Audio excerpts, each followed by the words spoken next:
আমি আমার এই চ্যানেলে কমিউনিটি পোস্টে তোমাদের একটা প্রশ্ন জিজ্ঞাসা করেছিলাম, মেটাস্ট্যাসিস কি। তো আমি দেখলাম তোমরা যে কজন উত্তর দিয়েছো প্রায় সবাই উত্তর দিয়েছো সীসা ঘটিত একটু রোগ। না বাবা, সামনে মাধ্যমিক, মেটাস্ট্যাসিস তো খুব ইম্পর্টেন্ট একটা প্রশ্ন। মেটাস্ট্যাসিস কি? যে কোষগুলো কোনো জীবের দেহে ক্যান্সারে আক্রান্ত হয়ে যায়, সেই কোষগুলোর মধ্যে একটা ধর্ম দেখা যায়। কোষগুলো রক্তের মাধ্যমে অতি দ্রুত ছড়িয়ে পড়ে। তাহলে ক্যান্সার কোষের এই অতি দ্রুত ছড়িয়ে পড়ার যে ঘটনা, দেখবে একটা অপশনে দেওয়া ছিল, এইটা হচ্ছে মেটাস্ট্যাসিস। সীসা ঘটিত রোগ কিন্তু মেটাস্ট্যাসিস নয়।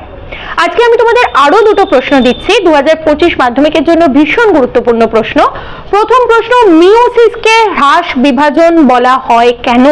তোমরা কমেন্ট বক্সে উত্তরটা দেবে যে মিওসিসকে কেন হ্রাস বিভাজন বলা হয়।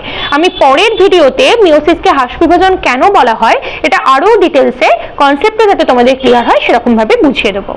পরের প্রশ্ন দেখো, মেন্ডেলের এক সংকর জনন পরীক্ষায় জিনোটাইপ ও ফিনোটাইপ অনুপাত কত? তোমরা এই উত্তরটা কমেন্টে লিখবে। তোমাদের যদি জিনোটাইপ এবং ফিনোটাইপের কনসেপ্ট বুঝতে কিছু অসুবিধা হয়, যে কাকে জিনোটাইপ বলে কাকে ফিনোটাইপ বলে গুলিয়ে যাচ্ছে, কমেন্ট সেকশনে লিখো। আমি পরের দিন এই দুটো প্রশ্ন নিয়ে ডিটেলসে তোমাদের সাথে আলোচনা করে দেবো।